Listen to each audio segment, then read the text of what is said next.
With me now is Washington Examiner chief political correspondent Byron York. Byron, thanks for being here. Appreciate it.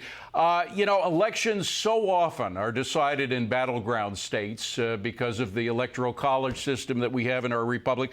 Two of them are Georgia and Michigan. Now, Biden won both of those states in 2020. And look what happened now in a one-on-one, one-to-one CNN poll. We have Trump beating Biden in Georgia 49% to 44%, and Michigan, my God, look at Michigan, 50% to 40%. That's pretty damaging for President Biden, isn't it? You know, you set aside all the rest of former President Trump's troubles, and today was an incredibly good day for him in the polls. You're right. There's the Wall Street Journal poll showing a national lead over Biden.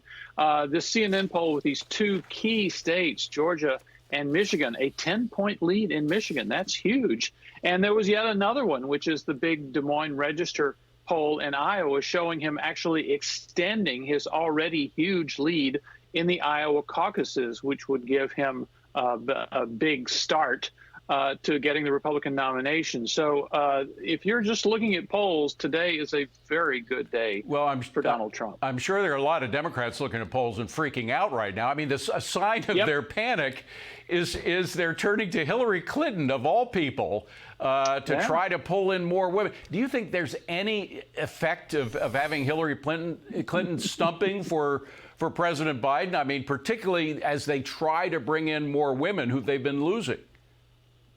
Well, if you look at the Wall Street Journal Trump-Biden poll, Trump has a huge lead on all of the issues like the economy and the border and foreign affairs, things like that. But the one issue where Biden has a really big lead is abortion because of the continuing years-long fallout of the Dobbs decision. So is it possible that Hillary Clinton, who's long been associated with a cause like that, could actually help President Biden in some areas? It's possible.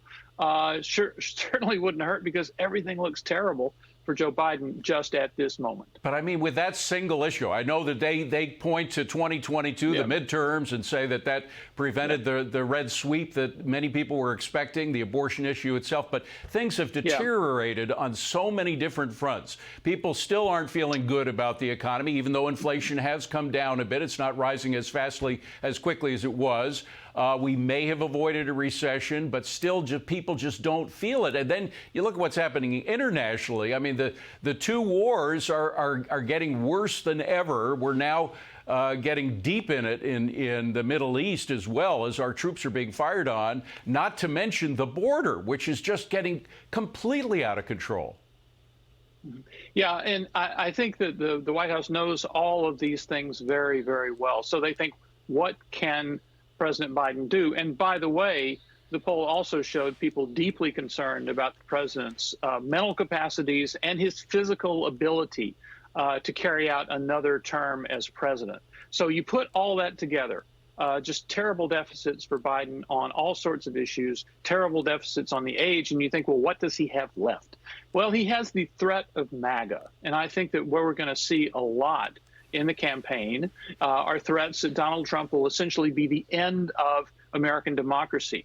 And there's one polling result from 2022, the midterms, I think, that was really informative, which is in exit polls of people who said the economy was only okay. They didn't think things were going that well for them economically. They still voted for Biden, in part because they were made to fear that American democracy might end if Trump-affiliated candidates won the election. Well, Byron, you know who knows polls better than anybody in America, and that's Lee Carter, who joins us now, who's been trying desperately to get here, and she just made it. So Lee, we've been parsing all of these polls. Which poll is of most interest to you? I mean, you look at these things every day from every angle. Which one are you really facing right now, and could be a make or a breaker for President Biden? Well, I mean, everything across the board looks terrible for Joe Biden right now. There's not one measure that he should be proud of, except for, as Byron said, abortion is the one issue that seems to be the thing that he can win on. But when you look at the economy, when you look at immigration, even when you look at how he pulled on democracy, which was one thing that he really pulled on, it's equal between Republicans and Democrats. Republicans are saying democracy at stake if he wins as well, because they're saying they're afraid of silence, being silenced, of freedom of speech, of their votes being counted. And so the democracy message, I don't think is going to work for him as well as it did last time. The other thing that I think is really, really hard for him to look at is not just the Trump versus Biden numbers, but when you enter in a third party, it gets even worse for Joe Biden than if it's just head to head. And we know there's going to be a third party. We know that there's RFK Jr. right now. We know that there's Cornel West. There's a whole host of people who are talking about it, and that's not going to benefit Joe Biden as well. So these polling numbers have to make them very, very nervous. If I were there, I'd be upset. Byron, you know, the other thing that bothers people, I think, about President Biden is so much of what he said is just demonstrably not true. Whether it's talking about the border being closed, of course, his surrogates are saying the same thing, Mayorkas, et cetera. But all of his statements on the economy, that inflation really isn't that bad, that we've won the battle, that things are cheaper now than they were a year ago, that you should all feel great even though people aren't. And then his comment about fairness in the tax code in particularly.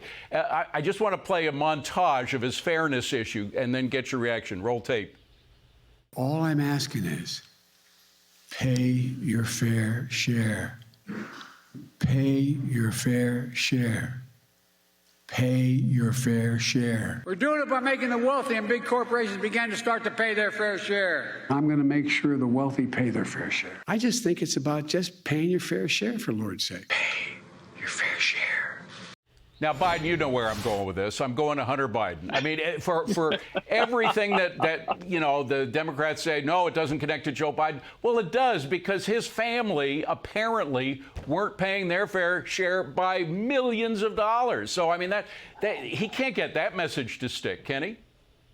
Yeah, there is a Biden family member under indictment for alleged tax evasion for foreign money raking, actually, as it is. So this is not actually going to work for the president because it doesn't address inflation and cost, which is the nation's number one big issue. Lee, I'm so sorry we don't have more time. We got to move on, but we do thank you for getting in there for that one question. Appreciate seeing you both. Thanks very much.